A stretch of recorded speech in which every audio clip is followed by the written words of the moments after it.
vamos a ver tres cosas importantes, amados míos, para ver si vale la pena luchar por este matrimonio. Como primer punto, la palabra de Dios en nuestras palabras. ¿Vale la pena luchar? Claro que vale la pena luchar, porque dice la Escritura que desde el pensamiento de Dios nace el matrimonio. La misma Escritura nos enseña que Jesucristo, cuando le quisieron tender una trampa acerca del divorcio, Él inmediatamente respondió, hablando de lo que surgió en el principio, que Dios los creó varón y hembra y los hizo uno solo. Así que lo que Dios unió no lo va a separar ningún hombre. ¿Vale la pena luchar? Sí, porque el Señor lo ha dicho. Entonces, hay que tener tres cosas o tres herramientas, tres armas para poder luchar en esta restauración. Habíamos hablado ya de tres cosas que todo mundo debe de tener en otros devocionales, que es la palabra, el Espíritu Santo de Dios, la fe y la obediencia. Pero hoy vamos a hablar de tres cosas también fundamentales, conocidas como armas para tratar de buscar la restauración si es uno el que está peleando. En primer lugar, la palabra de Dios en nuestras palabras. O sea, que no es el lenguaje tuyo el que vas a tener ahora, va a ser el lenguaje de Dios en ti. La Escritura dice que su conversación sea siempre con gracia, sazonada como con sal, para que sepan cómo deben responder a cada persona. ¿Dónde está eso? Colosenses 4:6, palabras sabias de la Escritura. Muchas veces no logramos entender el poder que tiene la palabra. Cuando tú y yo podemos destruir o construir a nuestro cónyuge con las cosas que decimos y cómo lo decimos. Yo no te estoy hablando de que es algo místico, que tú dices en mi nombre tal cosa y va a suceder.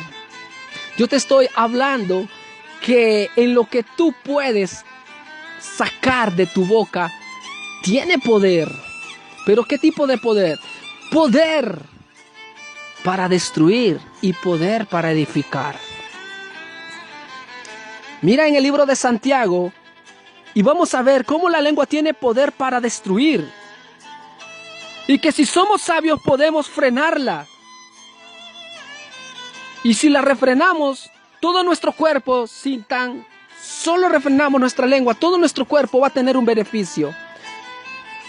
Y puedes irte al libro de Santiago, capítulo 3, y puedes leer el capítulo. La lengua es algo que debes de cuidar, el dialecto. Pero claro, la misma Escritura dice que de la abundancia del corazón habla la boca. ¿Qué tienes en tu corazón? ¿Maldad? ¿O tienes la palabra del Señor? Yo no te estoy diciendo que utilices la palabra como algo místico, como algo de brujería. No es que con recitar algo es que ya las cosas van a suceder. Te estoy diciendo que esto se trata de una manera de vivir, es un estilo de vida. Para aquellos que vivieron mal en su vida pasada, hoy nuestro vocabulario tiene que tener solamente la palabra de Dios. Y muchas veces nosotros recitamos textos bíblicos con los cuales nosotros podemos lograr atravesar nuestro corazón y convencernos. La Escritura dice: la fe viene por el oír y el oír la palabra de Dios. Entre más recito la palabra de Dios, más me aferro a ella, más confío en ella. Para el que cree todo le es posible. ¿No te he dicho que si crees verás la gloria de Dios? La oración del justo puede mucho. Todo lo puedo en Cristo que me fortalece. El débil diga: fuerte soy. No son dichos seculares, son palabra de Dios. Y la verdad que cuando nosotros estamos en problemas, si nosotros en nuestro vocabulario, nuestro léxico, solo tenemos la palabra, solo edificación vamos a decir a los demás.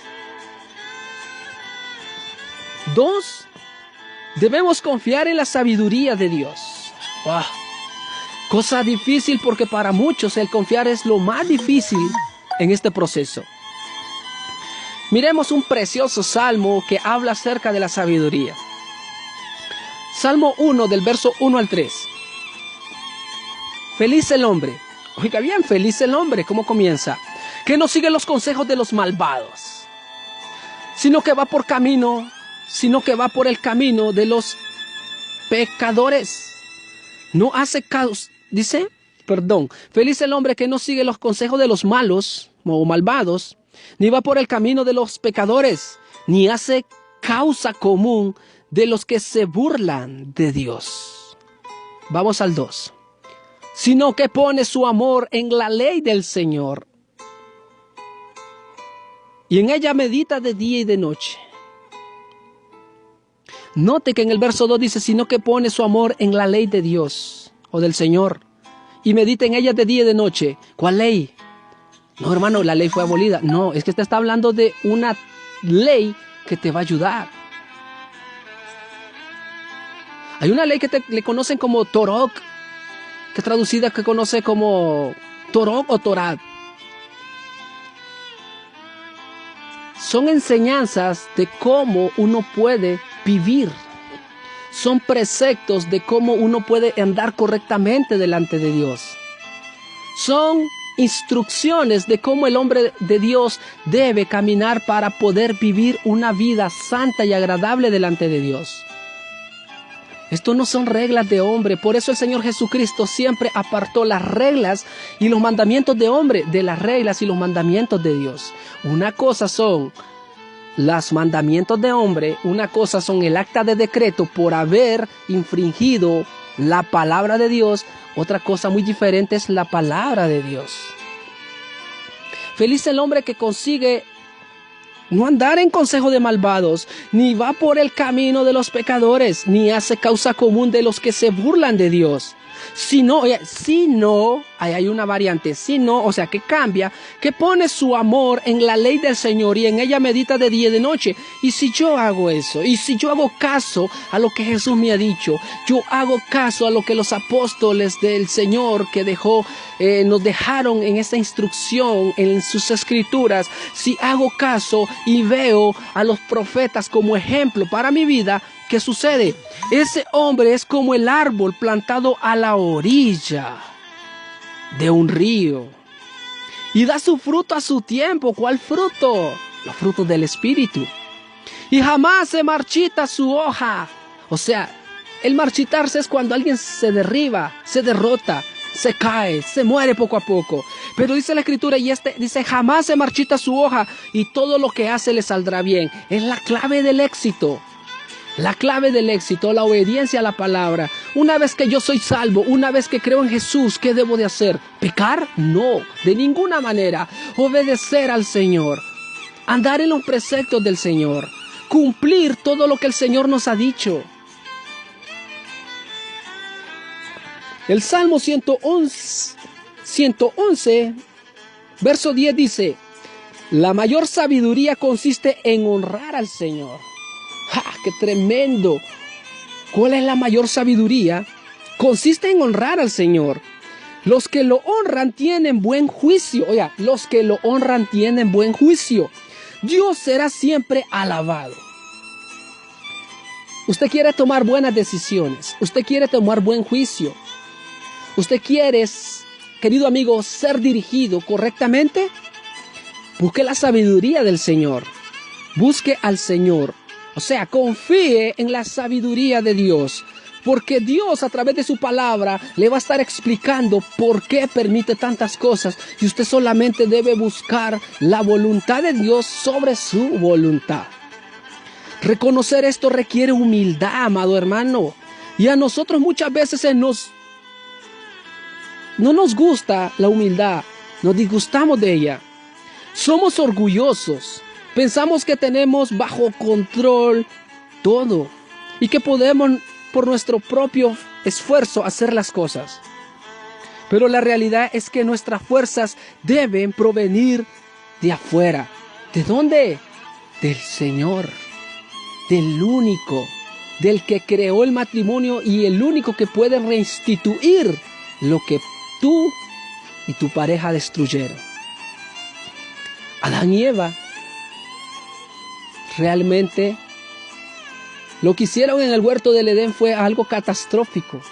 Pero ¿quién lo arregló? ¿Quién nos volvió a injertar?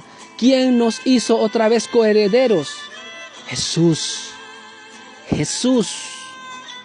¿Quién te puede ayudar en esta lucha? Jesús. Bueno, y usted cuando vino aquí y escuchó el primer devocional de Restaura mi Corazón, comenzó con una enseñanza acerca de la humildad como principio de restauración. La misma escritura dice en el libro de Mateo 11:29, como tercer punto, la humildad que debemos tener. Dice la escritura, tomen mi yugo sobre ustedes y aprendan de mí. Tomen mi yugo, o sea, siempre hay cargas en el evangelio, pero son más livianas. Dice la escritura, aprendan de mí. Amado, Señor, ¿qué puedo aprender de ti? Que yo soy manso y humilde de corazón, dice Jesús. Y hallarán descanso para sus almas. ¿Estás sufriendo? ¿Te sientes agobiado? ¿Te sientes oprimido? ¿Sientes que ya no puedes? Bueno, toma el yugo que el Señor te está dando. No el yugo de la opresión, no el yugo de esclavitud, sino las cargas que Dios te está dando. Porque si tú cargas con ella, Dios no te va a poner una carga que tú no puedas soportar. La escritura dice, yo soy manso y humilde. ¿Sabes quién es manso?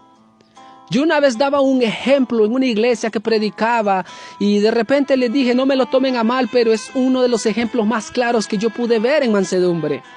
Una vez había un caballo que corría y galopaba en unas sendas de pasto muy enormes, fuerte, elegante, orgulloso. Pero llega el tiempo donde esas fuerzas debían ser utilizadas para algo de provecho. Y ese orgullo debía ser quebrantado y puesto en mansedumbre a un señor, al dueño del caballo.